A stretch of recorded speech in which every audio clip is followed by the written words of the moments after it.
All right, so like I said in the requirements section, I'm going to assume that you have experience using Selenium and web scraping because this is bringing our web scraping to the next level. So if you don't, just check out 30 Days of Python. That series will show you a lot about web scraping as well as using and installing Selenium on your local machine.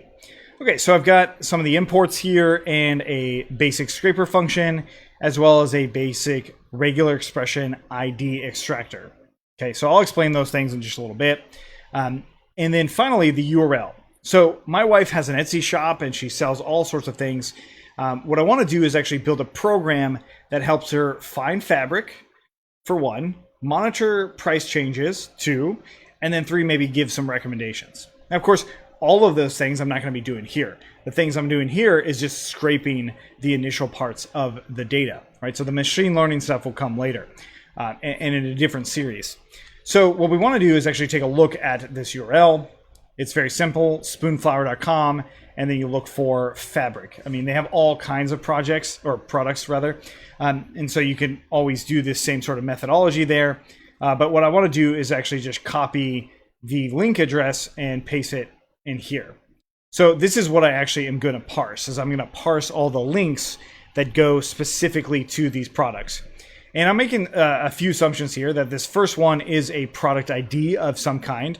I don't actually know if that's true. So we can, naturally look at this, but and kind of parse things out a little bit more and really dive into the source code. I'm not going to do that. Instead, I'm just going to bring your attention to this, that loading, right? So that is the absolute requirement for using Selenium and exactly why we need to do so. All right.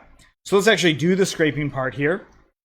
Now, first and foremost, the content or the HTML content is going to come from the scraper function here. And we can pass in our URL. And of course, this will give me some data here after it finishes scraping. And it does take some time, but it's all of the HTML data. Okay.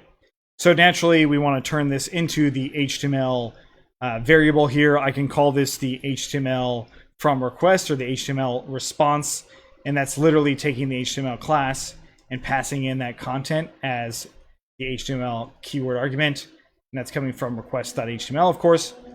So we run that, and this gives us a nice convenient method by just running this and doing .links, and that will give me literally all of the links from that page. Super easy to do, right? And that's why we do this. This is one of those reasons. All right, so now, of course, what I want to do is I see that there's all these relative links, and I have the link that I mentioned, which is this right here. Right, so it actually took me to one of these links here, and that's what the regular expression is going to do. So it's going to look for all of the strings starting at the beginning, look for a slash, then a number, and then some sort of slug here. Now, it's definitely possible that I make a mistake somewhere in there, like this 8 dash. But this isn't meant to be perfect parsing. It's meant to really just illustrate what we can do with async IO, if that wasn't already abundantly clear. So I'll call this the fabric_links. I'll set it equal to this, and we'll just do a single line iteration. So for x in the list of those HTML links, and we'll just say if x.starts with in/fabric. Okay. So this is naturally not a cleaned list yet, but it will be. Okay, so this is just going to be the fabric links. Hopefully we have everything we need there. Okay, so that's a really simple way to grab the things that I want. But again, I want to actually extract out some additional data to that. So I'm going to call this datas as an empty list, and we'll go ahead and iterate through here. So we'll go ahead and say for path in fabric links. And of course, I'm calling it path because I know this is the actual path on this web page. And I know that from building web pages myself, but also just general knowledge of URLs. So if you don't understand that that is called a path, then by all means, you probably need to learn some more of the basics. Going forward, we're going to go ahead and now say ID underscore and slug underscore equals to extracting that string. Okay, so from that path, this is how we're actually going to go ahead and run this. Okay, so you're like, oh, well, why didn't you just call extract right here? Well, I totally could, but what I want to do is actually make a whole dictionary of the items that are on here, and it's just a lot easier to not do it in one line. Okay, so again, if we look at one of these paths here, what the regular expression is going to do is it's going to assign this portion to whatever comes before it, and then the ID here matches to this, and then a dash here matches to that dash, and then we got a slugified field here, slugified string, which is equal to that. Okay, cool. So it looks like there's an underscore. Maybe I need to add an underscore in there too. So we'll go ahead and run that now.